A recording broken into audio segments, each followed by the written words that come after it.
Okay,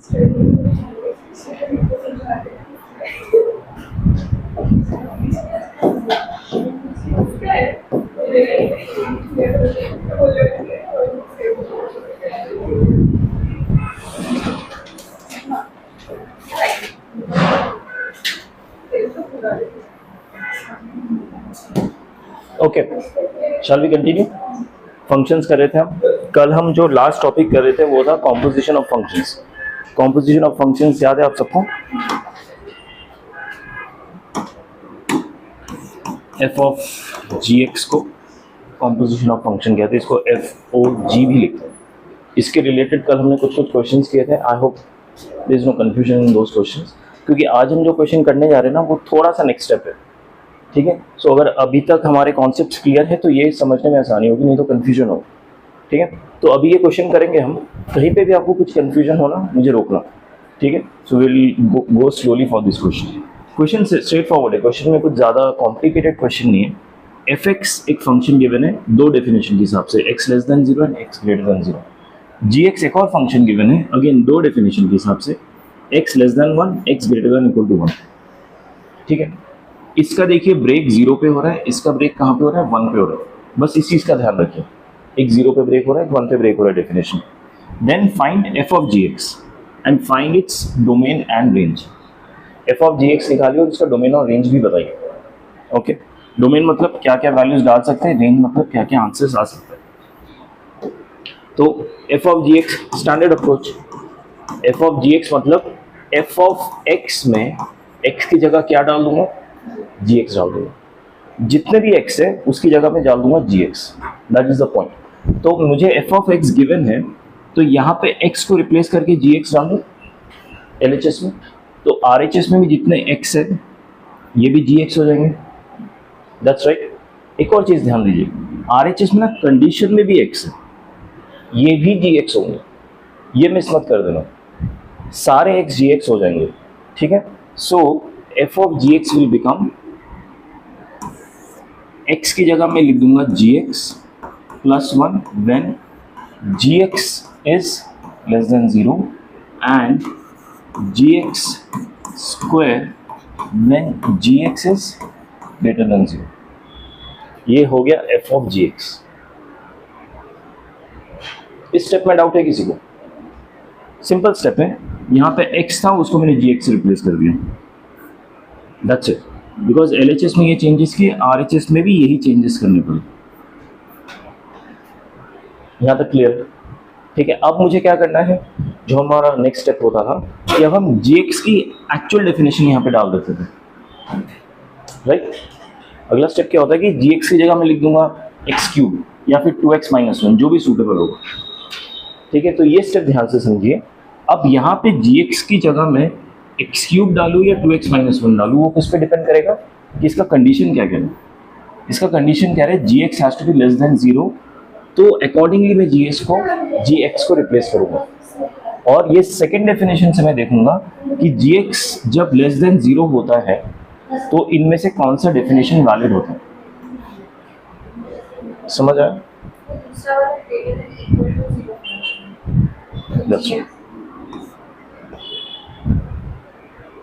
ठीक है, तो अभी मुझे देखना है gx लेस देन जीरो कौन सी डेफिनेशन की वजह से हो रहा है, और अकॉर्डिंगली फिर मैं यहाँ पे एक्स क्यूब लिखूंगा या फिर 2x माइनस वन लिखूंगा। ये समझ आया सबको? ये वाला स्टेप कैसे करना है। अब इसको एग्जीक्यूट कैसे करते हैं। अब ठीक है, gx की वैल्यू मेरी x equal to less than one से भी आ जाएगी, x greater than equal to one से भी आएगी। अब gx नेगेटिव किस में होगा ये ध्यान देना। कभी भी इस टाइप का क्वेश्चन आएगा ना तो एक रफ सा ग्राफ बना लीजिए सेकंड फंक्शन। फर्स्ट फंक्शन में कोई कंफ्यूजन नहीं, क्योंकि हमने यहाँ पे डायरेक्टली रिप्लेस कर दिया gx से। अब gx का बिहेवियर कैसा है ना, अगर एक ग्राफ के थ्रू समझेंगे तो आपको एक फिजिकली दिखेगा सामने कि उसका बिहेवियर कैसा जा रहा है। और प्रिसाइज ग्राफ नहीं हो, कुछ एक आर्बिट सा कर्व बना दीजिए, बट पॉइंट्स प्रिसाइज रखिए। फॉर एग्जाम्पल ये मेरा एक्स एक्सिस है, मुझे पता है जब यहाँ पे कहीं पे वन होगा, वन के पीछे के लिए ये डेफिनेशन यूज करना है, वन के आगे के लिए ये डेफिनेशन यूज करना है। मतलब यहाँ पे एक डेफिनेशन होगा, यहाँ पे एक और डेफिनेशन होगा। ठीक है, सो पहले पीछे का डेफिनेशन लिख देते हैं जो x लेस देन वन, और ये क्या है, एक्स क्यूब का ग्राफ है। तो x वन पे y की वैल्यू क्या होगी, gx मतलब मेरा y हो गया, राइट। y की वैल्यू क्या होगी 1 पे, अगर मैं x क्यूब का डेफिनेशन लेता हूँ, x क्यूब का अगर 1 पे डेफिनेशन लेता हूँ तो होगा 1 क्यूब यानी 1। एग्जैक्टली, बट जब मैं x क्यूब का डेफिनेशन लूंगा तो ये नॉट इंक्लूडेड वाला है मुझे बनाना। कहीं से तो मेरा ग्राफ स्टार्ट होगा ना, ये पीछे का ग्राफ स्टार्ट करने के लिए मुझे ये पॉइंट चाहिए होगा, नॉट इंक्लूडेड रहेगा क्योंकि इस डेफिनेशन में 1 इंक्लूडेड नहीं है। तो ये क्लोज सर्कल, फिल्ड सर्कल नहीं होगा, अनफिल्ड सर्कल होगा। But I need a point of reference to start my graph. ये समझ आया? तो 1 पे 1 वैल्यू हो रहा है बट वो पॉइंट इंक्लूडेड नहीं होगा इस डेफिनेशन में, इसलिए मैंने उसको अनफिल्ड सर्कल ड्रॉ किया। अब 0 पे क्या आएगा, 0 इसके पीछे आता है, 0 पे ये 0 हो रहा है, मतलब ये ग्राफ कैसा भी कर्व हो 0 के थ्रू जाएगा, ठीक है। उसके बाद मान लीजिए मैं -1 ले लेता हूँ, -1 पे क्या होगा, x क्यूब -1 क्यूब -1 आ जाएगा, यानी यहाँ पे कहीं पे आएगा, राइट। तो ये ग्राफ कुछ ऐसा जाएगा, ऐसा कुछ कर्व होगा, ठीक है। सो मैंने एक टेंटेटिव सा एक ग्राफ बना लिया जस्ट फॉर माई अंडरस्टैंडिंग। इससे आपको आसान होगा, आप विदाउट ग्राफ भी कर सकते हैं, बट आफ्टर सर्टेन एक्सपर्टीज एक बार आप कंफर्टेबल हो जाएंगे ना तो विदाउट ग्राफ भी आप कर पाएंगे। बट मेरा सजेशन है ग्राफ ड्रॉ कीजिए टेंटेटिव सा, हमेशा सही रहेगा, फिर गलती नहीं होगी, ठीक है। अब x ग्रेटर देन 1 का डेफिनेशन देखते हैं। x greater than equal to 1 का ये डेफिनेशन है, तो 1 पे इस डेफिनेशन के हिसाब से क्या वैल्यू आएगा, 2 की x की जगह 1 पुट करूंगा, 2 - 1 1 आ रहा है, ठीक है। इस डेफिनेशन के हिसाब से 1 पे वैल्यू 1 ही आ रहा है, तो अब ये फिल्ड हो जा रहा है अगले ग्राफ के लिए। ये जो फिल किया मैंने इसके लिए नहीं किया, अगले ग्राफ के लिए किया, ठीक है। 2 पे क्या आ रहा है, ग्रेटर देन इक्वल टू 1 पे 2 आ गए, 4 - 1 3 आ गए, 2 पे आंसर 3 आ रहा है, ठीक है। सो ये कुछ ऐसा ग्राफ होगा। ओ 2x - 1 तो स्ट्रेट लाइन है, तो ये स्ट्रेट लाइन ही बनेगा, ऐसे ग्राफ कर्व नहीं बनेगा।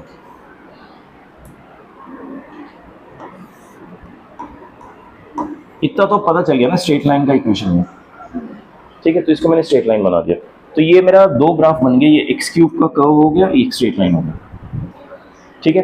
क्यों मैंने ये ड्रॉ किया, so that I can make a judgement कि gx लेस देन 0 कहाँ पे होगा, यानी gx नेगेटिव कहाँ पे हो रहा है। gx मतलब y की वैल्यू, हम इनको y भी लिखते हैं ना, gx fx को y भी लिखते हैं। y कहाँ पे नेगेटिव हो रहा है, देखिए y यहाँ पे नेगेटिव होगा।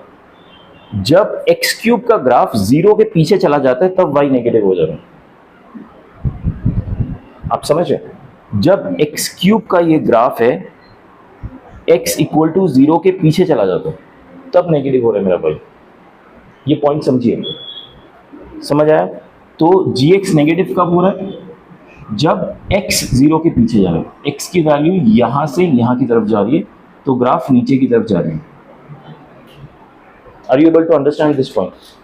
सो can I rewrite it as कि अब मुझे इतना तो पता चल गया, इस डेफिनेशन में मुझे x क्यूब यूज करना पड़ेगा, ठीक है। सो इस डेफिनेशन में क्या होगा, gx की जगह x क्यूब यूज करो, gx की वैल्यू में x क्यूब यूज कर रहा हूँ, ये वाला डेफिनेशन, ठीक है। और ये +1 ऐसा ही रहेगा फॉर gx लेस देन 0, ये जो gx है लेस देन 0 हो रहा है यहाँ पे,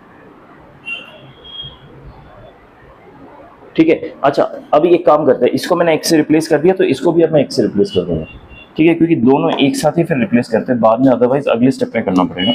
for x less than 0, x छोटा हो रहा है 0 से तो ये नेगेटिव होगा, तो ये मैंने डेफिनेशन लगा दिया, ठीक है। अच्छा अभी अगला पार्ट है व्हेन gx इज पॉजिटिव, यानी जब ये वाला ग्राफ ऊपर की तरफ जा रहा है, ये वाला y वैल्यू पॉजिटिव आ रहा है, gx मतलब y होता है, y पॉजिटिव कब आ रहा है, जब x पॉजिटिव है, ठीक है।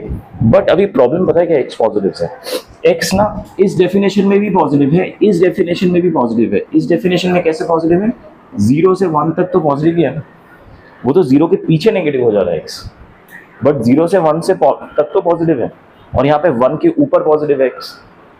आप ये समझ रहे हैं, ये जो डेफिनेशन ब्रेक हो रहा है, डेफिनेशन तो यहाँ पे ब्रेक हो रहा है, यहाँ पे, तो यहाँ से यहाँ तक तो पॉजिटिव ही है ना x, यानी फर्स्ट डेफिनेशन में भी x पॉजिटिव है, सेकंड डेफिनेशन में तो पूरा x ही पॉजिटिव है, ये से मेरा सेकंड डेफिनेशन है, ठीक है। सेकंड डेफिनेशन में पूरा x पॉजिटिव है, फर्स्ट डेफिनेशन में यहां से यहां तक पॉजिटिव है, ठीक है। अब मुझे ये पूरा पॉजिटिव के लिए डिफाइन करना है। अब मुझे ये रियलाइज हो रहा है कि ये पॉजिटिव तो दोनों डेफिनेशन में हो रहा है, तो अब यहाँ पे कौन सा जी एक्स रिप्लेस करूँ, एक्स क्यूब करूँ या 2x माइनस 1 करूँ? हमें दोनों करना पड़ेगा। For x greater than 0 and equal to करे क्या नहीं करे,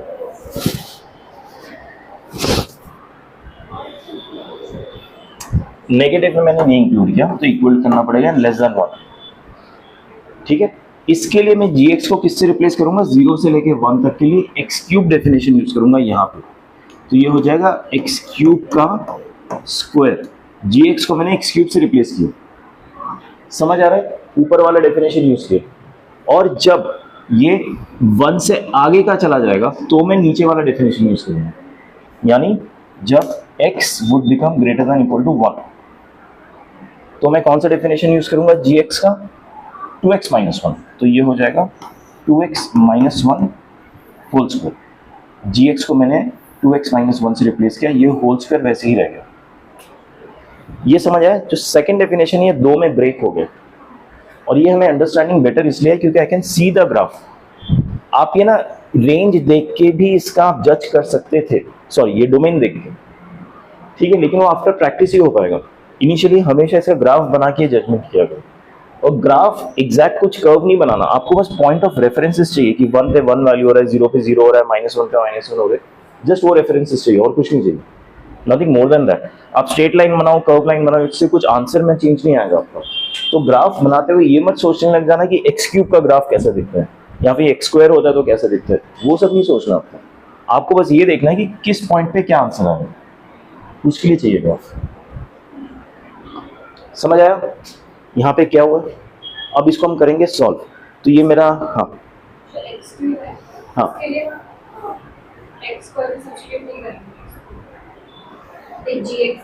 इसमें ना किया ना, ये ना एक्स स्क्वायर में सब्स्टिट्यूट किया फॉर 0 to 1,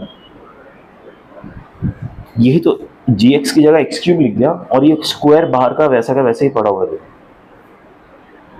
ठीक है। सो एफ ऑफ gx आ गया, तीन डेफिनेशन हो गए इसके, X cube plus 1 for x less than 0, x to the power 6 for x greater than equal to 0 less than 1 and 2x minus 1 whole square for x greater than equal to 1, ठीक है। बस इससे आगे solve नहीं करना। अब इन्होंने क्या पूछा, इसका डोमेन पूछा है, रेंज पूछा। डोमेन क्या है, ये होगा पूरा, देखो डोमेन पूरा ये 0 से नीचे भी डिफाइंड है, 0 से 1 पे भी डिफाइंड है, x 1 से बड़ा भी डिफाइंड है, तो डोमेन मेरा रियल नंबर है। रेंज क्या होगा कि इसमें मेरा मिनिमम आंसर कितना आ सकता है x लेस देन 0 में, ये क्यूब है, क्यूब नेगेटिव में नेगेटिव आंसर देता है, तो ये पूरा नेगेटिव कवर कर लेगा, पूरा करेगा क्या, इसमें +1 हो जाना है, मिनिमम 0, तो 1 से पीछे का पूरा कवर कर लेगा, ठीक है। ये 0 से 1 में पूरा कवर कर लेगा, ये 1 से आगे का कर लेगा, तो मेरा रेंज भी पूरा डोमेन रियल नंबर आ रहा है, ठीक है। That is not the important point कि डोमेन एंड रेंज क्या है, व्हाट इज इंपॉर्टेंट कि आपने एफ ऑफ जी एक्स कैसे निकाला, ठीक है। हाउ आई, फर्स्ट स्टेप क्या है, यहाँ पे जी एक्स डालो और सब जगह जी एक्स डालना है, कंडीशन पे भी जी एक्स डालना है। सेकेंड स्टेप क्या है, जी एक्स का एक ग्राफ ड्रॉ कर लो फॉर योर ओन रेफरेंस। उसके बाद ये जी एक्स नेगेटिव कहाँ पे हो रहा है वो आइडेंटिफाई करो, जी एक्स पॉजिटिव कहाँ पे हो रहा है वो आइडेंटिफाई करो, अकॉर्डिंगली जी एक्स को रिप्लेस करो, accordingly use that definition to replace G x. That is the thing you have to learn. समझ आया? इसके बेसिस पे एक और क्वेश्चन देखें। अरे खत्म हो गया, सॉरी, इतना ही थे, ठीक है। बट अभी जब हम पीवाईक्यूज करेंगे तो और क्वेश्चंस आएंगे जैसे, इन क्वेश्चंस पे ध्यान देना, आपको खुद को भी अगर कहीं पे दिखे ऐसे क्वेश्चंस तो डेफिनेटली ट्राई देम।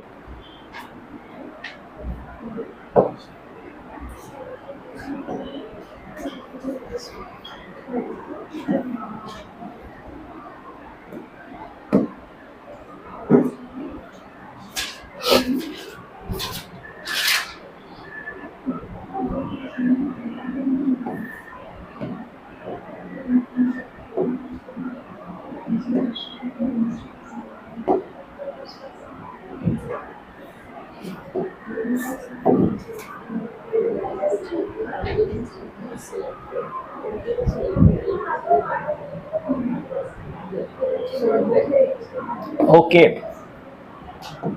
तो कॉम्पोजिशन ऑफ फंक्शन हमारा खत्म हो गया। अगला टॉपिक हम करेंगे इनवर्स ऑफ अ फंक्शन। ठीक है, very easy topic but very important topic.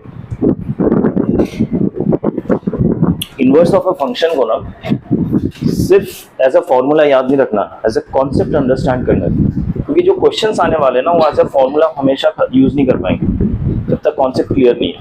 ठीक है, कॉन्सेप्ट बहुत ही ईजी है लेकिन इस पे प्रैक्टिस करने क्वेश्चंस बहुत। ठीक है, इस पे क्वेश्चन आता है, इनवर्स पे एक क्वेश्चन आएगा और इनवर्स के क्वेश्चंस ऐसे होते हैं ना कि it's not clear from the question कि इसमें इनवर्स यूज करना है। उसके कॉन्सेप्ट याद रहेंगे ना तो आपको समझ आ जाएगा इसमें इनवर्स यूज करना है। कभी भी क्वेश्चन में डायरेक्टली भी पूछते हैं बट कई बार इनडायरेक्टली उसमें वो होता है, एम्बेडेड होता है, आपको रियलाइज नहीं होगा इसमें इनवर्स का कॉन्सेप्ट यूज करना। ठीक है, सो वो सारे कॉन्सेप्ट हम सीखेंगे, but before that let's have a quick attendance. Siddharth नहीं आया, ओ सॉरी अथर्व नहीं आया।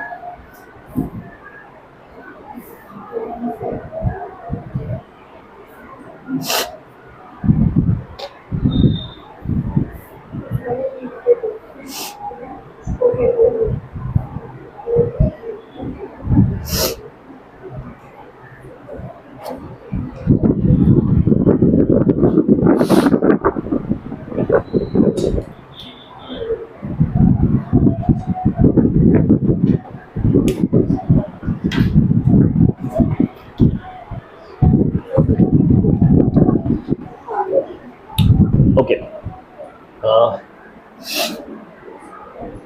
देखो इनवर्स ऑफ अ फंक्शन क्या होता है ना,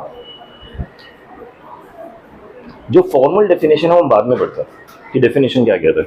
पहले हम बस मीनिंग को अंडरस्टैंड करते हैं कि इनवर्स का मतलब क्या है। फंक्शन क्या होता है ये तो पता ना, एक सेट है मेरे पास, इसमें कुछ एलिमेंट्स होंगे, ये दूसरा सेट है, इसमें कुछ एलिमेंट्स होंगे, एक डेफिनेशन होगा जो इन दोनों को कनेक्ट कर रहा होगा, मतलब इसका ये इमेज बन जाएगा जो भी है। वो जो डेफिनेशन है उसको हम फंक्शन कहते हैं।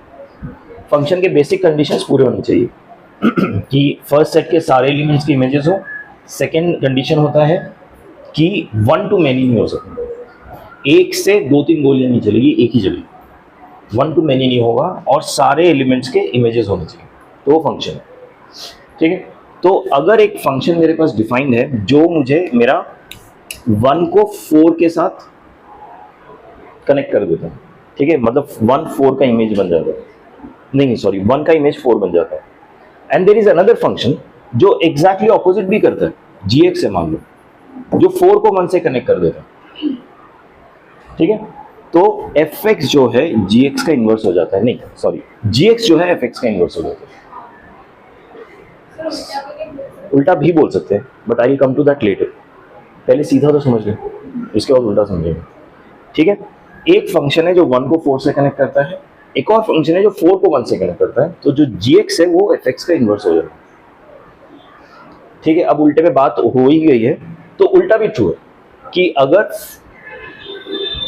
4 को 1 से gx कनेक्ट करेगा तो 1 को 4 से fx कनेक्ट करेगा, तो gx का इन्वर्स fx भी है। एक और इंपॉर्टेंट चीज ध्यान रखिए, एक फंक्शन का एक ही इन्वर्स होगा, मल्टीपल इन्वर्सेस नहीं हो सकते, इस चीज को भी ध्यान रखिए। ठीक है, सो मीनिंग समझ आया क्या हुआ? अब ये तो मैंने एक ही एलिमेंट पे दिखाया but it should be true for all the elements. ऐसे नहीं कि एक एलिमेंट के लिए काम कर रहा है बाकी लिए काम नहीं कर रहा तो इन्वर्स है, नहीं, सारे एलिमेंट्स के लिए वो फंक्शन काम करना चाहिए। जो gx है it should be able to satisfy कि अगर 1 4 से कनेक्टेड है तो 4 को 1 से कनेक्ट कर पाए, 2 5 से कनेक्टेड है तो 5 को 2 से कनेक्ट कर पाए, 3 6 से कनेक्टेड है तो 6 को 3 से कनेक्ट कर पाए। So that new function becomes the inverse of other.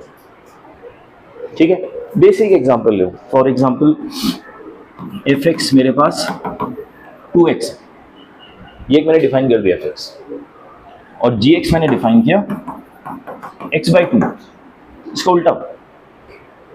ठीक है, अच्छा fx इक्वल टू 2x से क्या मेरे कनेक्शन होंगे? 1 किससे कनेक्ट हो जाएगा? 2 से। 2 किससे कनेक्ट होगा? 4 से। gx से क्या होगा? 2 किससे कनेक्ट हो जाएगा? 1 से। 4 किससे कनेक्ट होगा? 2 से। तो समझ लो ये दोनों एक दूसरे के इन्वर्स है।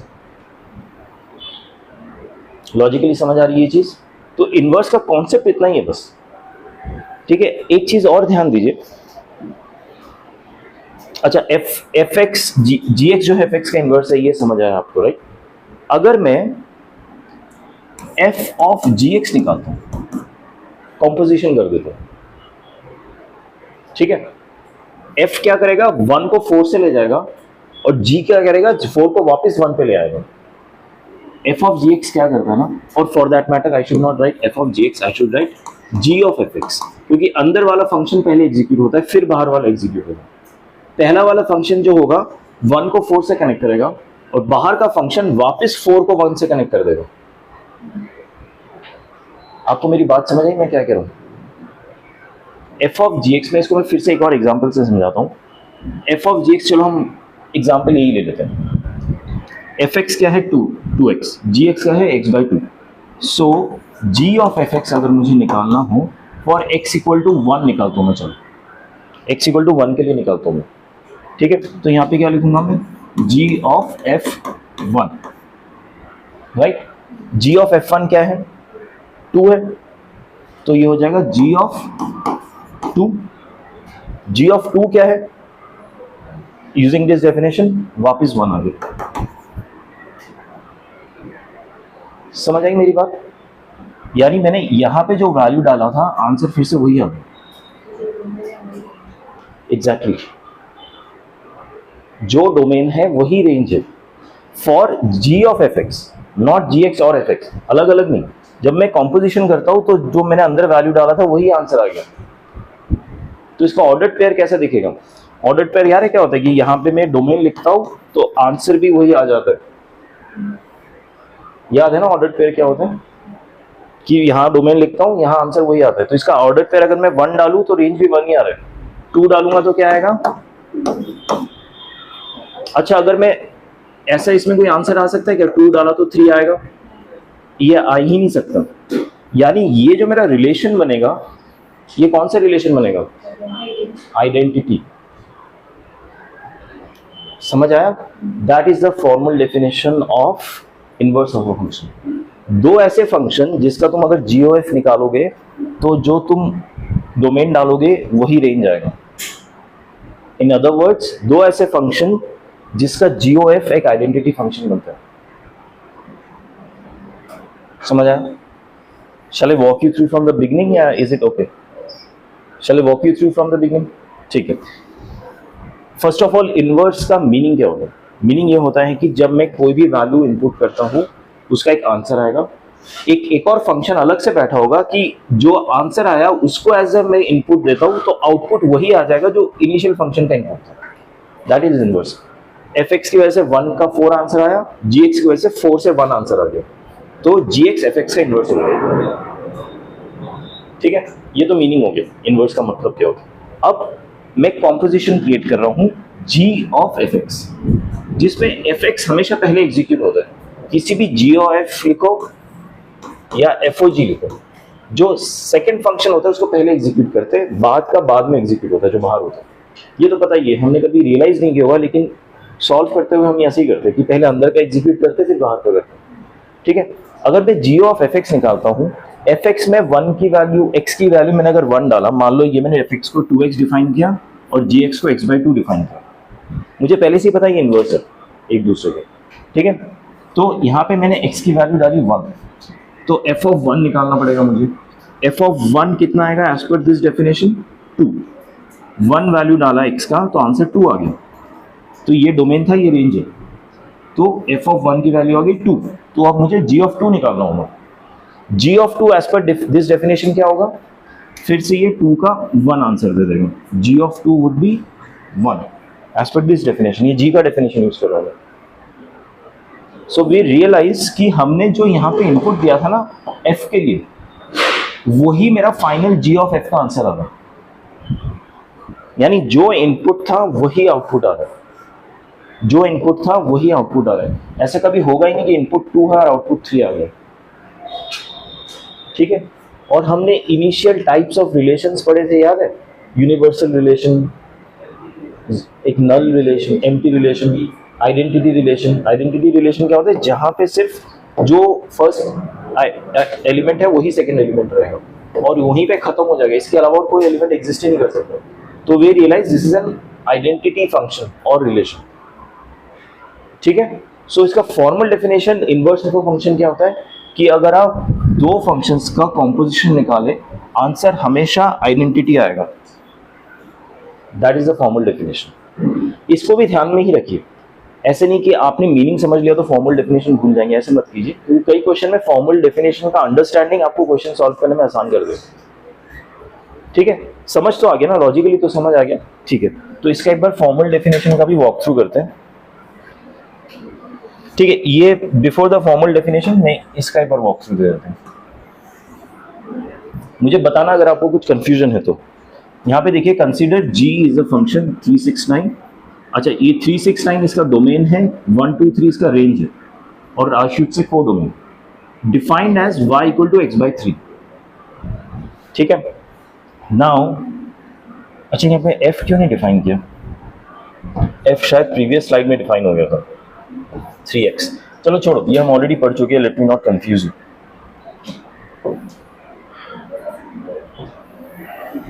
तो हमने अभी जो अंडरस्टैंड किया लॉजिकली, उसके बारे ये पढ़ के देखिए।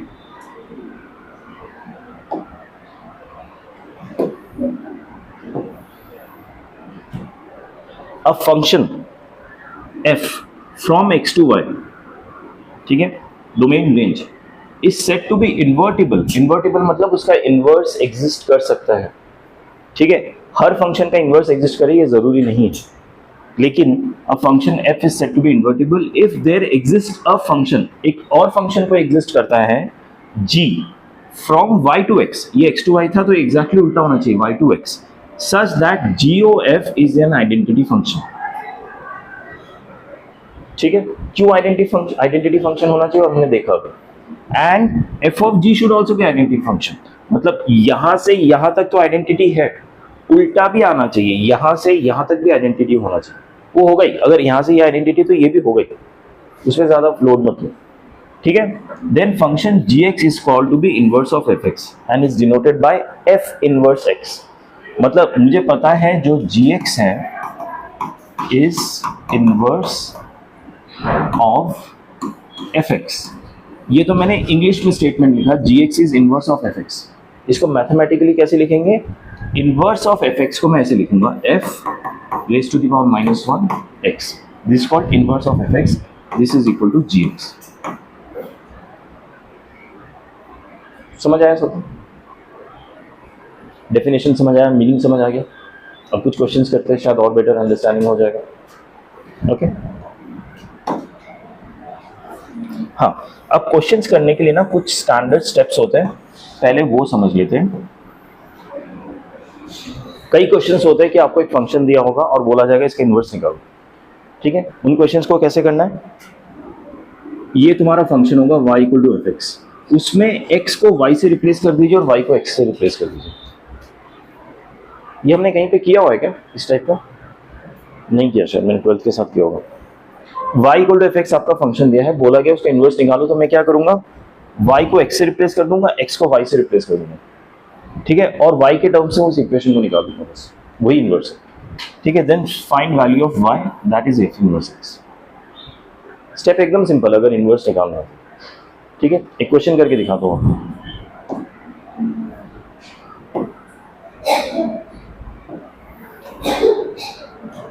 Find the inverse of following functions. ठीक है, अब ये फंक्शन गिवन है, इसका इनवर्स निकालना है। पहला स्टेप क्या होगा, y को x लिख दीजिए, x को y लिख दीजिए। तो मैंने y को x लिख दिया, तो ये होगा x equal to 10 raise to the power y plus 10 raise to the power minus y divided by 10 raise to the power y minus 10 raise to the power minus y। अब क्या करना है मुझे, इसी पूरी इक्वेशन को y के terms में लिख देना है, मतलब y के लिए सॉल्व कर लूँगा। वो कैसे करूँगा, इसको मैं क्या 10 raise to the power y plus 1/10 to the power y, 10 raise to the power y minus 1/10 to the power y ऐसे लिख सकता हूँ। नेगेटिव का 1 कर दिया सो दैट वो पॉजिटिव हो जाए। अब इसको सॉल्व करूंगा तो ये हो जाएगा 10 raise to the power y into 10 raise to the power y, वो क्या हो जाएगा फिर 10 raise to the power 2y plus 1 10 raise to the power 2y minus 1 x की वैल्यू होगी। अब इसको कैसे सॉल्व करो? कुछ नहीं, क्रॉस मल्टीप्लाई करके कर दीजिए, या कॉम्पोनेंट डिविडेंडो भी लगा सकते हैं, सी एंड डी याद है, वो भी लगा सकते हैं, या क्रॉस मल्टीप्लाई करके भी सॉल्व कर सकते हैं, whatever suits. C and D ज़्यादा आसान होगा, इसलिए मैं क्रॉस मल्टीप्लाई करके दिखाता हूँ। सी एंड डी आप खुद से भी कर सकते हैं, ठीक है। x 10 to the power 2y minus x is equal to 10 to the power y plus 1। y के टर्म्स को एक साथ ले आइए, बाकी टर्म्स को एक साथ ले आइए, तो ये हो जाएगा 10 to the power 2y common ले लिया, x माइनस 1 x प्लस 1, तो 10 to the power 2y is equal to x plus 1 upon x minus 1। ये स्टेप समझ आया सबको? अब क्या करूंगा, y को नीचे लाना है। y को नीचे कैसे ला सकते हैं? log लेते। log किसका लेंगे? log विद बेस 10 लीजिए, क्योंकि यहाँ पे भी 10 है तो 10 ले लीजिए, तो 1 हो जाएगा, तो log विद बेस 10 ले लीजिएगा, तो ये 2y पूरा बाहर आ जाएगा, log 10 विद बेस 10 रह जाएगा विच इज 1, तो मैं लिख नहीं रहा, ये हो जाएगा log with base 10 x plus 1 upon x minus 1, तो y की वैल्यू हो जाएगी half of this.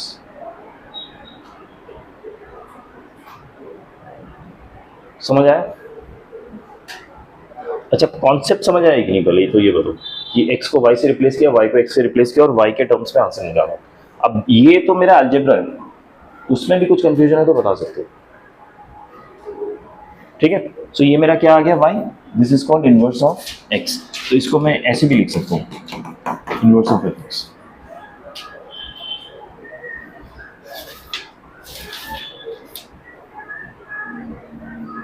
Any doubt?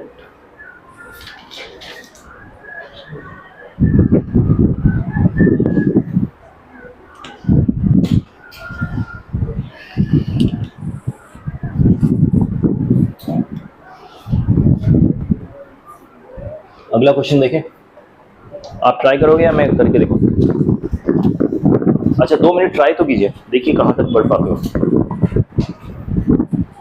ठीक है। और एक चीज आपको पहले ही बता देता हूं, ये जो पैटर्न दिख रहा है ना, इस पैटर्न का हमने एक क्वेश्चन किया हुआ था और मैंने आपको बताया था कि ये पैटर्न कैसे सॉल्व करते हैं, ठीक है। वो पैटर्न एक बार आपको रिकॉल करा देता हूं, कैसे सॉल्व किया जाता है उसको।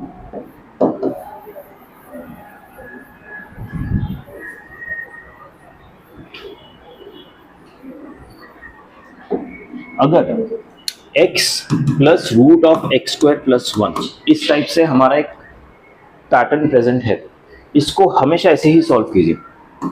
इसको मैंने t मान लिया, उस क्वेश्चन में कुछ और आएगा, t नहीं आएगा, t मैंने आपको समझाने के लिए लिखा है। तो इसका जो नेगेटिव होगा ना, वो इसका रेसिप्रोकल होता है, 1/t होता है। हमने पढ़ा था, आप लोगों को याद है? कौन से चैप्टर में पढ़ा था? एक आर्टिकल नहीं पढ़ा था क्या?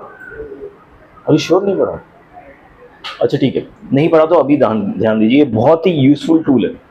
किसी भी इक्वेशन में आपको इस टाइप का पैटर्न दिख जाए, x plus root of x square plus 1, या फिर उल्टा भी लिखा हो सकता है कि root of x square plus 1 plus x, या माइनस एक्स, कुछ भी हो सकता है, ठीक है। तो x का साइन चेंज कर दीजिएगा, इसका मत कीजिएगा, ठीक है। x का साइन चेंज करके इसका रेसिप्रोकल लिख दीजिए।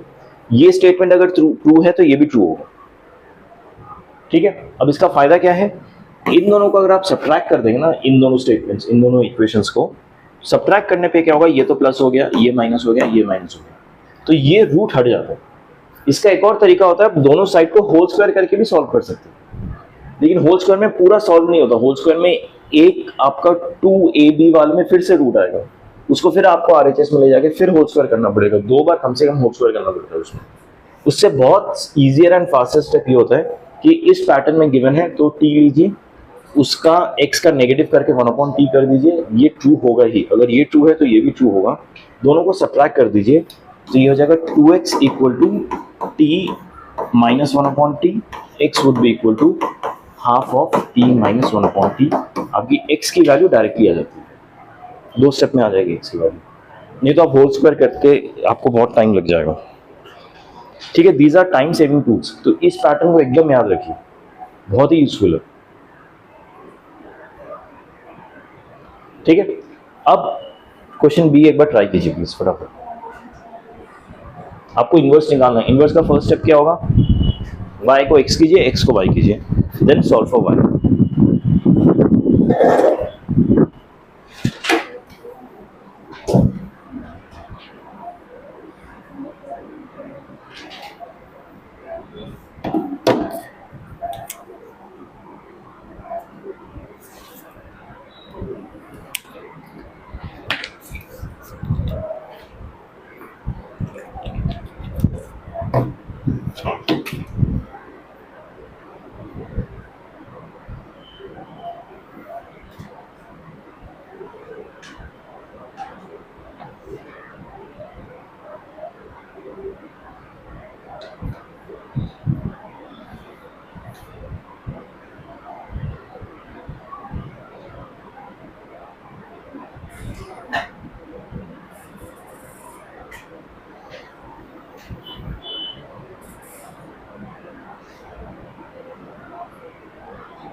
No. You got it? Want to check the answer?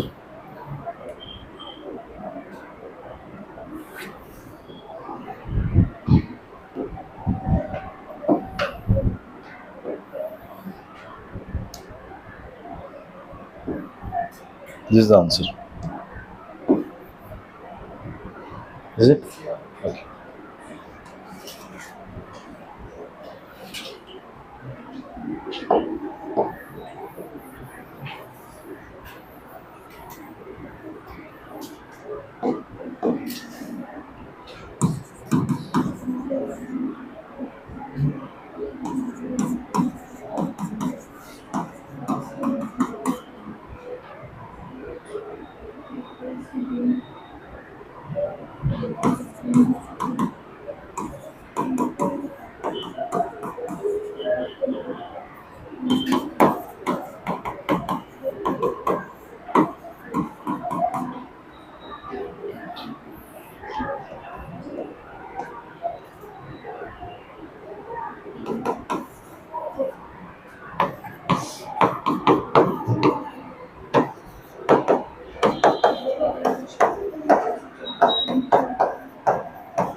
ये देखिए,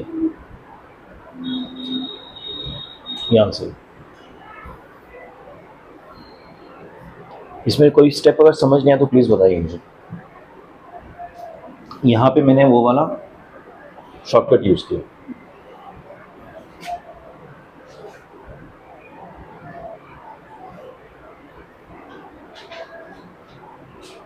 ठीक है।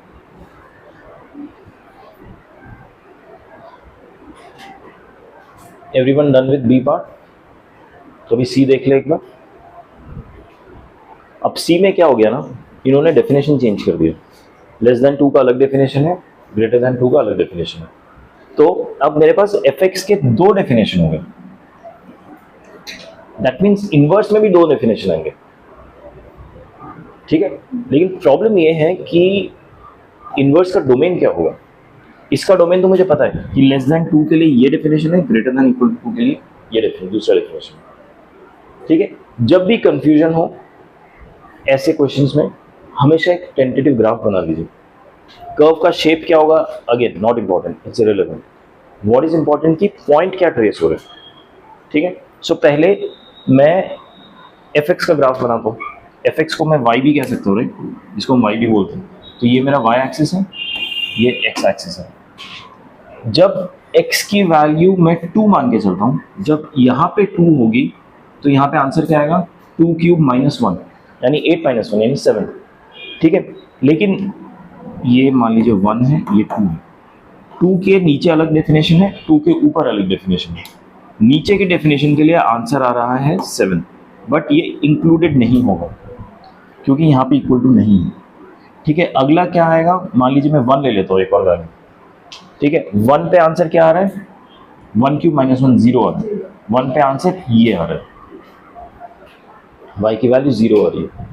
ठीक है, सो सॉरी नॉट ये है 1 0, ये 1 0 है। तो मेरा ग्राफ कुछ ऐसा जाएगा, ऐसे करके ऐसे, एक ग्राफ का शेप ऐसे ही अपना बना लिया कुछ, इसमें कुछ ज़्यादा सोचा नहीं, बट क्योंकि मैंने 2 पॉइंट ट्रेस कर लिए तो मैं ऐसे ग्राफ बना लिया। ठीक है, अब ऊपर का देखते हैं, ग्रेटर देन 2, इसमें 2 की वैल्यू डालता हूँ तो क्या आएगा, 2 स्क्वायर यानी 4 प्लस 3 7, फिर से 7 आ रहा है, तो अब ये फिल हो गया 2 के लिए। ठीक है, और एक और हायर वैल्यू लेता हूँ, 3 लेता हूँ, तो 3 स्क्वायर इज 9 प्लस 3 12, तो 3 के लिए आ रहा है 12, तो ये मान लीजिए ये है 3 12, तो ये ग्राफ कुछ ऐसा दिखेगा यहाँ से है। ठीक है, तो 7 मेरा वो वाला क्रिटिकल पॉइंट है जहाँ पे ये डेफिनेशन ऑफ इनवर्स के लिए ब्रेक हो रहा है, ये आप ध्यान दीजिए। ठीक है, x इक्वल टू 2 पे मेरा डेफिनेशन ब्रेक हो रहा था, इनवर्स के लिए मैं क्या देखूंगा, y देखूंगा, उल्टा देखूंगा। अब डेफिनेशन अगर आप याद कीजिए कि, और अदर नॉट डेफिनेशन, मीनिंग याद कीजिए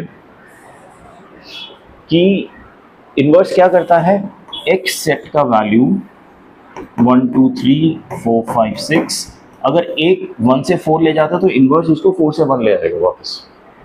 ठीक है, सो मान लीजिए कि 3 इसको कहाँ ले जा रहा है, 12 पे आंसर दे रहा है। अगर मैं x की वैल्यू 3 पुट करता हूँ तो 12 आंसर आता है ड्यू टू fx, तो इसका इनवर्स जो gx है, gx में अगर मैं 12 पुट करूंगा तो आंसर वापस 3 आ जाएगा। समझ आई मेरी बात, इनवर्स का मीनिंग समझ आ रहा है। 3 पुट करने पे आंसर 12 आएगा fx फंक्शन में, gx फंक्शन में 12 पुट करने से वापस आंसर 3 आ जाएगा। ये लॉजिक समझ आ रही है कि नहीं? नहीं आ रही है तो बोल सकते नहीं है, ये मीनिंग है। इसी को ही मैंने ग्राफिकली रिप्रेजेंट किया कि 1 से आंसर 4 आएगा तो 4 का आंसर भी 1 आएगा, 3 से आंसर 12 आ रहा है तो 12 से आंसर भी 3 आएगा। बट ये दो अलग अलग फंक्शन है, इसका ध्यान रखिए। 3 से जो 12 आंसर आ रहा है वो fx की वजह से आ रहा है, 12 से जो 3 आंसर आ रहा है वो f इनवर्स x की वजह से है। दो अलग अलग फंक्शंस के साथ हम डील कर रहे हैं सेम ग्राफ पे। ठीक है, सो 2 की वजह से जो 7 आंसर आ रहा है किसकी वजह से आ रहा है, fx की वजह से। 7 के लिए आंसर 2 किसकी वजह से आएगा, f इनवर्स x की वजह से। समझ आई मेरी बात? नहीं? ठीक है, थोड़ा समझ आ रहा है तो उतना ही समझ के कीजिए। तो मुझे ये पता चल गया कि जब इनवर्स के साथ डील कर रहा हूं तो 7 मेरा क्रिटिकल पॉइंट हो जा रहा है। 7 के नीचे मेरा डेफिनेशन ये वाला हो जाता है, that is x cube minus 1। 7 के ऊपर मेरा डेफिनेशन ये वाला हो जाता है which is x square plus 3। मैं बस डेफिनेशन का क्रिटिकल पॉइंट ढूंढ रहा हूँ फॉर द इनवर्स। इनवर्स में मेरा डेफिनेशन कहाँ ब्रेक हो रहा है, आई रियलाइज कि 7 पे ब्रेक हो जा रहा है। जब मैं x के पर्सपेक्टिव से देखता हूँ तो 2 पे ब्रेक हो जा रहा है, जब मैं y के पर्सपेक्टिव से देख रहा हूँ तो 7 पे ब्रेक हो रहा है। और इनवर्स मतलब क्या होता है कि जो x का पर्सपेक्टिव था उसको y में चेंज कर दो। यही तो इन्वर्स कर रहे थे ना हम अभी तक, कि x को y से इंटरचेंज कर दो। फर्स्ट 2 क्वेश्चन में वही तो किया था, लेकिन हमने उसको इतना मैथमेटिकली किया था कि हम उसको इमेजिन नहीं कर पा रहे थे। थर्ड पार्ट के लिए मुझे वो इमेजिन करके देखना पड़ा इसका प्रैक्टिकल मतलब क्या होता है, कि पहले जो x के पर्सपेक्टिव में हो रहा था अब वो y के पर्सपेक्टिव में होगा। हैविंग सेड दैट, अब मैं इसका आंसर लिखता हूँ। ठीक है, अब मैं सीधा ना f इनवर्स x करके लिखता हूँ आंसर। ठीक है, fx दिया है, f इनवर्स x लिखूंगा। मुझे इतना पता चल गया। अब हाँ, अब मैं ना y ग्रेटर देन 7 या लेस देन 7 नहीं करूंगा। अब ये ध्यान दीजिए, अब मैं x ही लिखूंगा, क्योंकि हमने ये जो स्टेप करते हैं उसमें मेरा डोमेन और रेंज इंटरचेंज हो जाता है। यहाँ पे मैं लिखूंगा x इज लेस देन 7 पहले, उसका एक डेफिनेशन होगा, और x is greater than equal to 7 का दूसरा डेफिनेशन होगा। हम एक्सपेक्ट कर रहे थे यहाँ पे y होगा, राइट, क्योंकि हम y पे देख रहे थे, पर मैंने y को x क्यों कर दिया, क्योंकि इनवर्स निकाल के टाइम हम उसको स्वैप कर देते और कुछ नहीं, कुछ हम नया क्रिएट नहीं कर रहे, बस x को y से स्वैप कर दे रहे और कुछ नहीं कर रहे। ठीक है, और x क्यूब माइनस 1 का मुझे इनवर्स निकालना पड़ेगा। उसको आप स्टैंडर्ड प्रोसेस से निकालिए। For x less than 7 y equal to x cube minus 1, ये डेफिनेशन होगा। इसको अब मैं इन्वर्स कैसे निकालूंगा, स्वैप कर दीजिए, ये हो जाएगा x equal to y cube minus 1, ठीक है।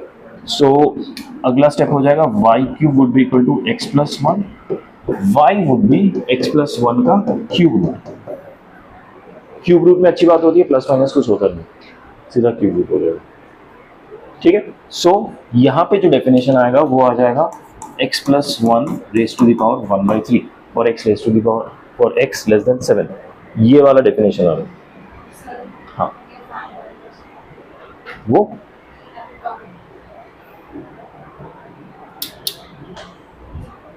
See if it's helpful.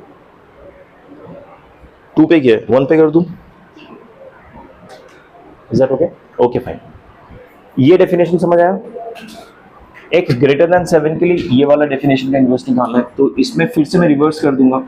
y equal to x square plus 3 है, x को मैंने y से इंटरचेंज कर दिया, तो x equal to y square plus 3 हो गया। So y square becomes x minus 3, y becomes, अब यहाँ पे ना रूट है, एक्स माइनस 3 प्लस माइनस 2 आ जाएंगे। लेकिन अभी हमने स्टार्टिंग में पढ़ा था इन्वर्स हमेशा एक ही होता है, या प्लस होगा या माइनस होगा। वो कैसे चूज करेंगे, वो हम ना इस डोमेन के हिसाब से चूज करेंगे कि इस डोमेन को कौन सा आंसर सेटिस्फाई कर रहा है। ये x ग्रेटर देन 7 के लिए, x ग्रेटर देन 7 कोई वैल्यू ले लेता हूं मैं, 8 ले लेता हूं।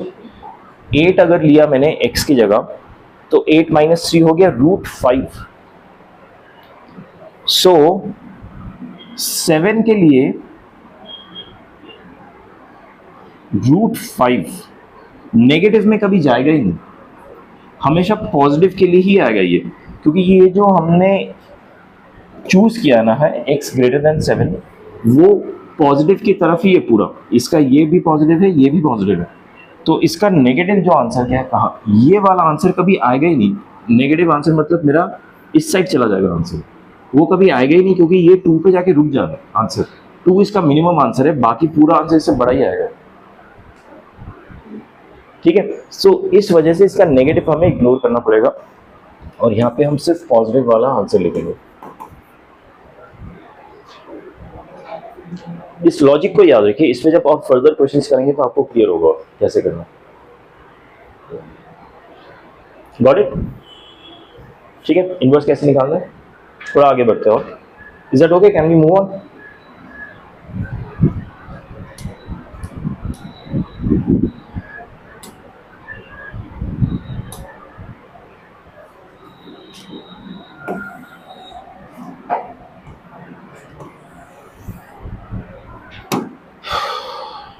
Okay, find inverse of a function, ये आप खुद कीजिए।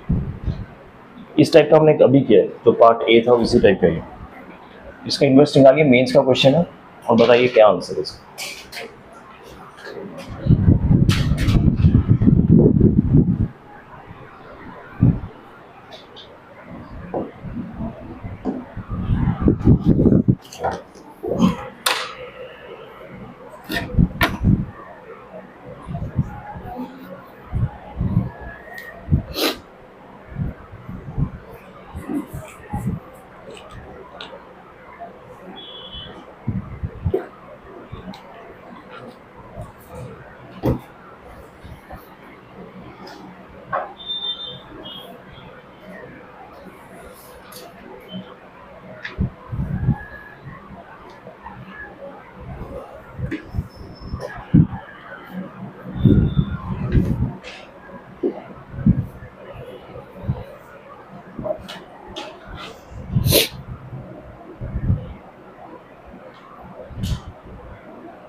हुआ किसी का? कहाँ पे अटक रहे हो? या 10 कर लॉग में कन्वर्ट कर पा रहे हो कि नहीं? इसमें जो लॉग है विद बेस 8 लेना।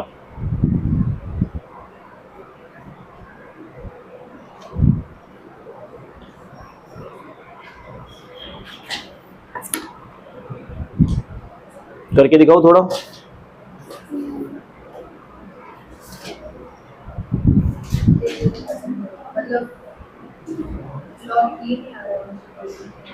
लॉग ई तो अच्छी बात है ना, फिर एक ऑप्शन में लॉग ई नहीं है। देखो,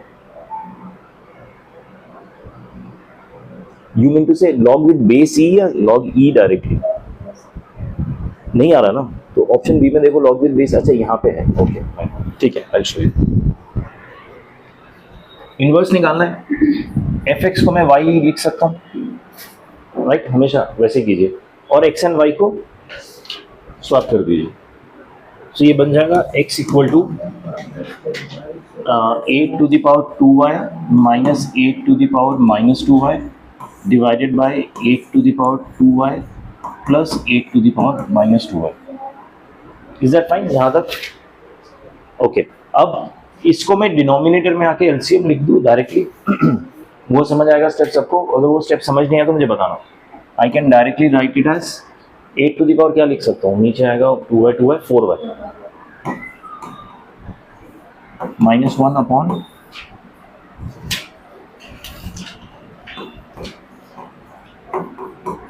ठीक है, दिस इक्वल टू x। अब सी एन डी लगा देता हूँ मैं, ठीक है। एक क्वेश्चन तो मैंने क्रॉस मल्टीप्लाई करके किया था, ये भी कर सकते हैं, बट मैं सी एन डी करके करता हूँ। अगर सी एन डी करूँगा, सी एन डी क्या होता है सबको पता है, डायरेक्टली अप्लाई कर दूँ तो इसको तो मैं लिख दूंगा x plus 1 upon x minus 1। ये हो जाएगा, ऊपर प्लस जाएगा तो 1 कैंसिल हो रहा है, twice of 8 to the power 4y रह जाएगा, नीचे माइनस, नीचे क्या बचेगा, दिस माइनस,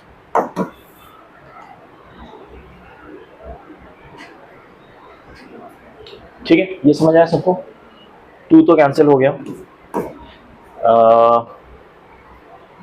अब देखो, दोनों साइड में log विद बेस 8 लेना,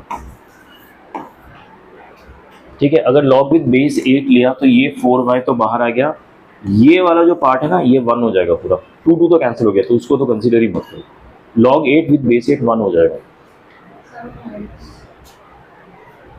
अच्छा हाँ, माइनस भी तो है।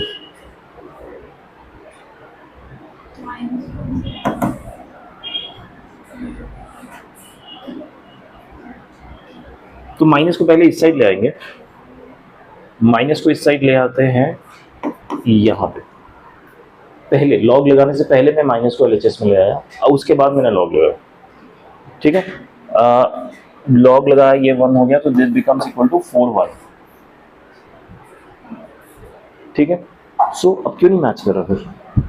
अच्छा उन्होंने, okay I got it, 1 to the power 4 log with base 8, ये माइनस माइनस क्या हो जाएगा, 1 माइनस एक्स हो जाएगा, तो मैं ऊपर 1 प्लस एक्स लिख देता हूँ, 1 माइनस एक्स। ये आंसर है। अब ये आंसर क्या हो रहा है ना, किसी से मैच नहीं कर रहा। 1/4 log विद बेस, ये बेस ई है, तो ये तो आंसर नहीं है, यहाँ पे बेस 8 है मेरा, यहाँ पे बेस ई है, तो ये आंसर नहीं है, इस चीज़ का ध्यान रखिए। अब यहाँ पे देखिए इन्होंने क्या किया है ना, बेस ई, इस चीज़ को मैं ऐसे लिख सकता हूँ 1/4 log with base E 1 + x upon 1 - x, और नीचे लिख सकता हूँ लॉग विद बेस 8। इस बेस को अलग कर लिया प्रॉपर्टी लगा के। You guys remember this property? ये प्रॉपर्टी होता है log b with base a is equal to log b upon log a। याद है?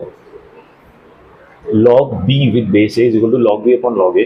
इसका बेस आप e भी रख लो या कुछ और भी रख सकते हो, 10 भी रख सकते हो, x भी रख सकते हो, कुछ भी रख सकते हो, ठीक है। अब क्योंकि हाँ, बेसिकली क्या होगा ना, जब मैं ये प्रॉपर्टी लगाऊंगा तो log दिस अपॉन log 8 किया मैंने, यहाँ पे अभी कोई बेस है नहीं दोनों में, तो बेस मैं अपनी तरफ से लगाऊंगा सो that I can match this answer. तो मैंने बेस लगाया e, यहाँ पे भी e लगाया और यहाँ पे भी e लगाया, ठीक है। सो अब क्या हो रहा है, 1/4 तो मैच कर गया, ये वाला हिस्सा भी मैच कर गया, सिर्फ ये मैच नहीं कर रहा। अगेन अब ध्यान दीजिए, 1/log विद बेस ई 8, इसको क्या मैं उल्टा लिख सकता हूं? जब हम इसको स्वैप कर देते हैं ना तो ये रेसिप्रोकल हो जाता है, ये भी प्रॉपर्टी होती है, ठीक है। और ये प्रॉपर्टी कैसे आती है ना, इसी से ही आती है। log b with base a है, इसको मैंने log b upon log a कर दिया, इसको क्या मैं 1/log a upon log b कर लिख सकता हूँ, इसी चीज को, हाँ या ना? It's like writing a upon b is equal to 1/b upon a, ऐसे लिखूंगा, ठीक है। अब ये हो गया 1/log a with base b, ये वाला पार्ट ये हो जाएगा, तो log b with base a is equal to 1/log a with base b। उस हिसाब से ये जो लिखा है ना, ये वाला log 8 विद बेस e, इसको मैं ऊपर ले आऊंगा log with e with base e, यहाँ से हटा दिया और वहाँ लिख दिया। अब ये देखो मैच कर रहा है, दैट्स ट्रू। अगर हम पहले बेस पर, एक्चुअली क्या होता है ना, आप जब सॉल्व कर रहे हो तो आप तब आंसर पे ध्यान नहीं दे रहे होते, तो बाय डिफॉल्ट आप ऐसा बेस लेना चाहते हो जो कि आंसर को 1 कर दे, लॉग को नलिफाई कर दे। अगर आप पहली बेस ही ले लेते हो तो आंसर आ जाता है, दैट्स ट्रू। लेकिन मुझे तब पता नहीं था आंसर इस फॉर्म में, इसलिए मैंने जो मेरा डिफॉल्ट अप्रोच रहा था, मैंने बेस 8 इसलिए लिया इन दोनों पे, क्योंकि ये जो वाला पार्ट है ना log 8 विद बेस 8, वो सीधा मुझे 1 आंसर दे देता है और सीधा 4y आंसर आ जाता है इसमें। लेकिन अगर मुझे पता होता कि बेस ई के साथ खेल रहे तो मैं यहाँ पे भी बेस ई ले सकता था, दैट इज ट्रू, ठीक है। फिर मुझे उधर जाके रिवर्स इंजीनियरिंग नहीं करनी पड़ती। Got it? ठीक है, शैल वी मूव।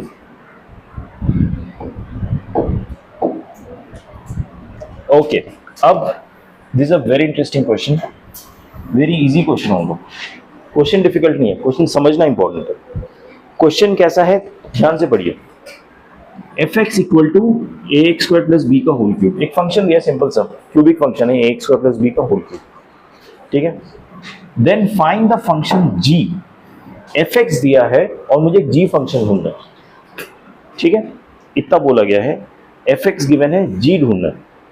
यहाँ पे देखो इनवर्स वगैरह कुछ नहीं पूछा उन्होंने बस किया है कि fx है, g बताओ, such that f of gx is equal to g of fx।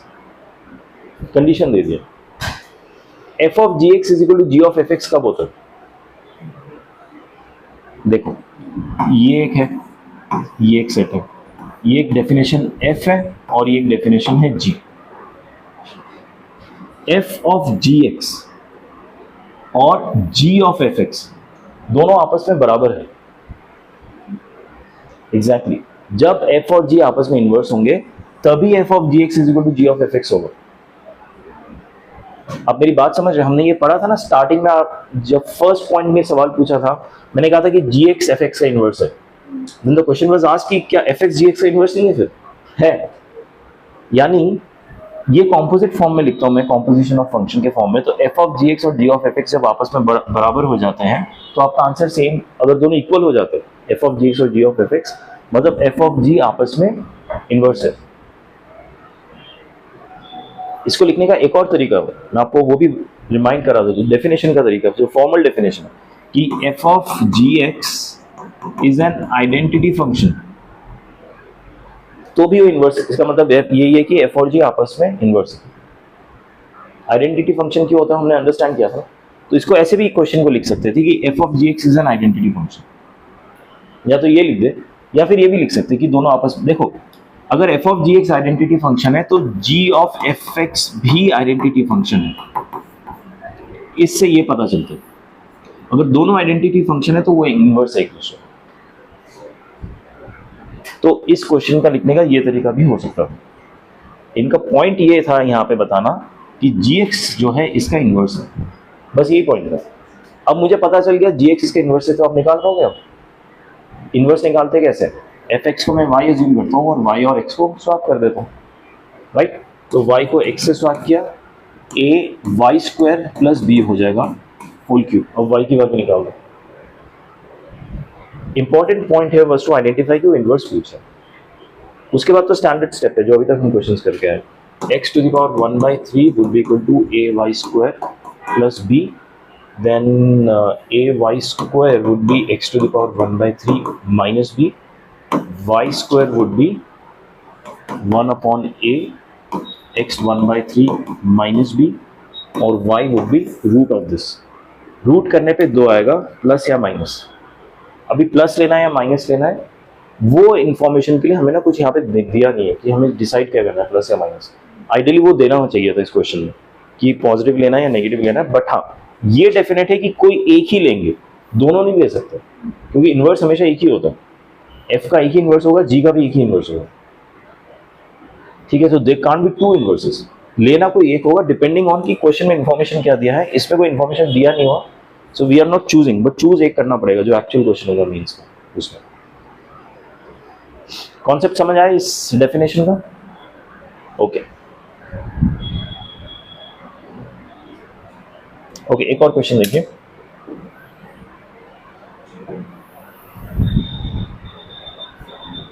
If f is defined from 1 infinity to 2 infinity, ये डोमेन है, ये रेंज है, is given by this, then 5 f inverse x।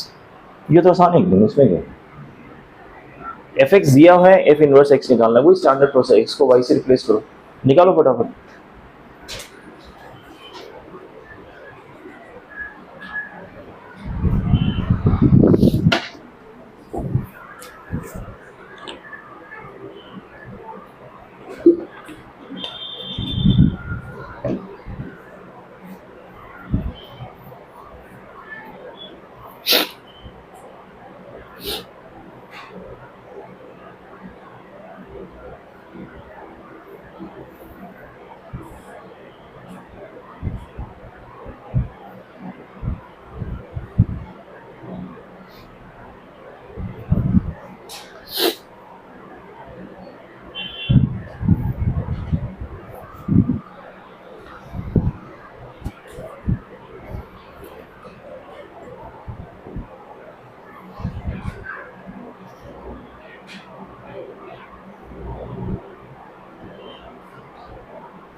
हो रहा है कुछ? अच्छा, एक्स वाई को स्वैप करके डायरेक्टली लिख लूँ मैं, y इक्वल टू एक्स हो जाएगा, x equal to y plus 1 upon y. Is that fine? LCM लेके यहाँ पे कर दिया तो ये हो गया x y equal to y square plus one. मुझे वाई के टर्म्स में आंसर निकालना है, right? So I can write it as y square minus x y plus one equal to zero. अब देखो वाई के टर्म्स में क्वाड्रेटिक हो गया, ठीक है? सो सॉल्व कीजिए डिस्क्रिमिनेंट के साथ, minus B plus minus root D यानी B square minus four A C minus four upon two. ये आ गया आंसर। अब प्रॉब्लम क्या है कि प्लस माइनस की वजह से दो आंसर आ रहा है, चूज हमें एक करना। कैन यू थिंक कैसे चॉइस कर सकते हैं? Any suggestions, any ideas? या अभी एफ एक्स का जो डोमेन था वो 1 से इंफिनिटी था, रेंज 2 से इंफिनिटी होगा। एफ इनवर्स एक्स का डोमेन क्या होगा? उल्टा, 2 से इंफिनिटी इसका डोमेन होगा, रेंज इसका हो जाएगा 1 से इंफिनिटी। उल्टा हो जाता इनवर्स करने पे, ठीक है? डोमेन रेंज का मतलब क्या होता है कि x की हम ये वैल्यू डाल पाएंगे, आंसर ये आना चाहिए, यही होता ना। तो यहां से कोई एक वैल्यू डाल दे जो हमारा एफ इनवर्स एक्स आए, 2 से इंफिनिटी के बीच में 3 डाल दूं। 3 अगर डालता हूं तो क्या आंसर आएगा यहाँ पे? 3 प्लस माइनस ये 9 हो जाएगा, राइट? 9 माइनस 4 इज 5 डिवाइडेड बाय 2। रूट 5 कितना होता है? 2.2 या 2.73 ऐसा कुछ, 2.2। चलो 2.2, 3 प्लस 2.2 वुड बी 5.2 अपॉन 2 और 3 माइनस 2.2 वुड बी 0.8 अपॉन 2, ठीक है? अब देखिए दो आंसर आ रहे थे, प्लस लेके ये आंसर आ, दिस इज 2.6। 2.6 क्या मेरा रेंज में आ रहा है? आ रहा है। इससे आंसर आ रहा है 0.4। क्या 0.4 रेंज में आ रहा है? 0.4 1 से पहले आएगा तो रेंज में नहीं है, आउट ऑफ रेंज। यानी जो मेरा नेगेटिव की वजह से आंसर आया है वो मैं इंक्लूड नहीं कर सकता, तो आंसर सिर्फ ये हट जाएगा, पॉजिटिव वाला होगा। तो इसमें पॉजिटिव ऑप्शन कौन सा है? ये आंसर। तो यहाँ पे डोमेन और रेंज का इंपॉर्टेंस पता चला। क्यों? क्योंकि इनवर्स हमेशा यूनिक ही होता है, इनवर्स दो नहीं हो सकते, ठीक है? Got it? Okay.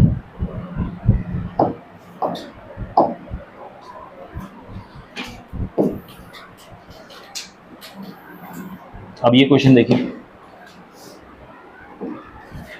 Function F is defined from 1 to infinity to 1 to infinity, यानी डोमेन भी यही है, रेंज भी यही है।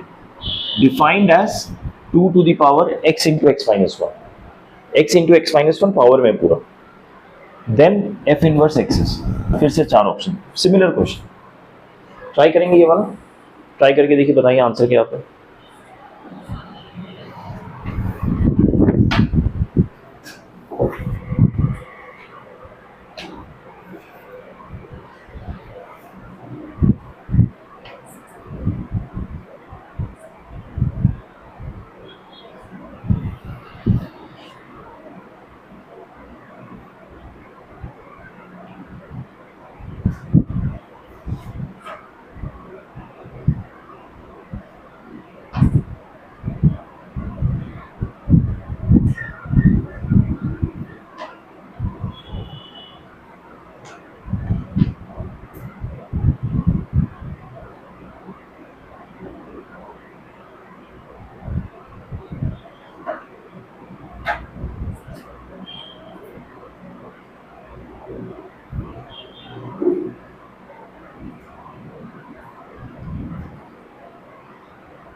नॉट डिफाइंड, नहीं डिफाइन तो है, इतना तो याद है मुझे।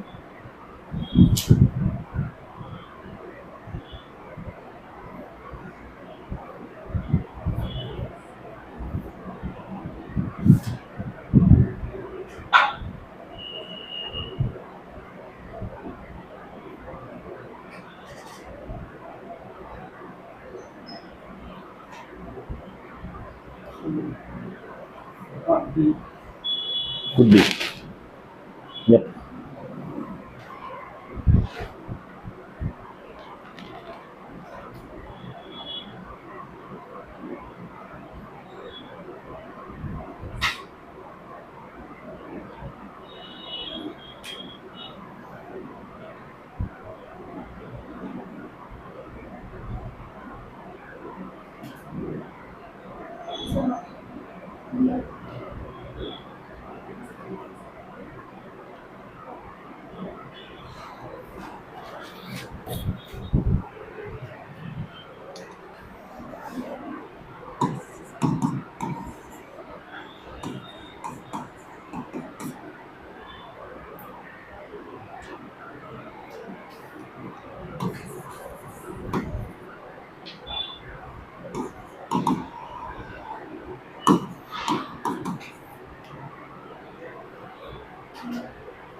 प्लीज़ यहाँ पे सोल्यूशन देख लीजिए, किसी को डाउट हो तो बताइए प्लीज़।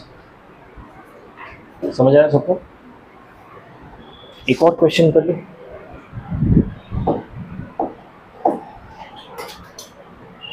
ठीक है, लास्ट क्वेश्चन अगेन, कोई लंबा क्वेश्चन नहीं है, कॉन्सेप्ट पे बेस्ड है।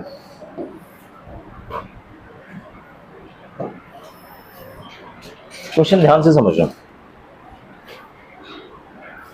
For what values of alpha the function f equal to alpha x plus 3 is inverse of itself? खुद का इन्वर्स है। ठीक है, क्वेश्चन समझ आया? अच्छा, एटलीस्ट इंग्लिश तो समझ आ गया ना क्वेश्चन का, मैथमेटिकली समझते पहले। ठीक है, इन्वर्स ऑफ इटसेल्फ को हम भूल जाते हैं, इटसेल्फ का बाद में डील करेंगे। एक मुझे फंक्शन दिया है y equal to alpha x plus 3, इसका इन्वर्स निकाल सकते हैं। अगर ये फंक्शन f(x) है तो इसका इन्वर्स क्या होगा? f inverse x, isn't it? और जब भी हम निकालेंगे जो भी आंसर आएगा उसको हम f इन्वर्स x से रिप्रेजेंट करेंगे। अब आते हैं इटसेल्फ पे कि जो फंक्शन है it is inverse of itself, मतलब आप उसका जो इन्वर्स निकालेंगे ना वो इटसेल्फ ही है, वो खुद ही इन्वर्स है अपना। समझ आ रहा है बात? इसका मतलब क्या होता है ना कि f(x) और f इनवर्स x आपस में इक्वल है, f(x) ही इनवर्स है। नो, गंगाधरी शक्तिमान है, उस टाइप की चीज है। जो जैसे कि एक मैं आपको फंक्शन देता हूँ y इक्वल टू एक्स, ये एक फंक्शन दिया मैंने, y की वैल्यू मैंने 1 डाली तो x की वैल्यू क्या आ गई? 1। x की वैल्यू मैंने 1 डाली तो y की value 1। It is inverse of itself only. Similarly ये भी है कि आप इन्वर्स निकालो। अब ये क्या है ना, स्ट्रेट फॉरवर्ड फंक्शन नहीं है, इसके साथ कुछ होगा इसमें। जो ये जो फंक्शन है अगर आप इसका इन्वर्स निकालेंगे तो ओरिजिनल फंक्शन दोबारा आ जाएगा, ये कंडीशन ये है। It is inverse of itself. तो पहले इनवर्स निकालिए और इटसेल्फ के बराबर कर दीजिए। इनवर्स निकाला, इटसेल्फ के बराबर कर दिया। It is same to inverse of itself given in the question. मतलब जो ओरिजिनल फंक्शन है वो इनवर्स के बराबर है। Is that concept clear? हाँ या ना? ठीक है, तो अभी क्या करो आप, फंक्शन गिवन है, इनवर्स निकालो, इक्वेट करो, अल्फा की वैल्यू निकालो। ट्राई करेंगे, कर लीजिए 2 minute, then we are done. मन नहीं है, कल करना है? हाँ बोल सकते हो, कोई दिक्कत नहीं। ठीक है फाइन, कॉन्सेप्ट समझ आया? कल आते ही will start with this question. Then आपको करना होगा, अगर आप घर से करके आएंगे तो आपका एक लीड होगा, नहीं तो यहाँ पे ट्राई कीजिएगा। ठीक है, then will finish rest of the topics कल। मैंने आई थिंक आज मंगवाया था, तो कल यूज करेंगे वो जो आपका स्टडी मटेरियल है। ठीक है, okay guys, see you tomorrow. हाँ, what's the answer? Okay, -1 alpha equal to -1।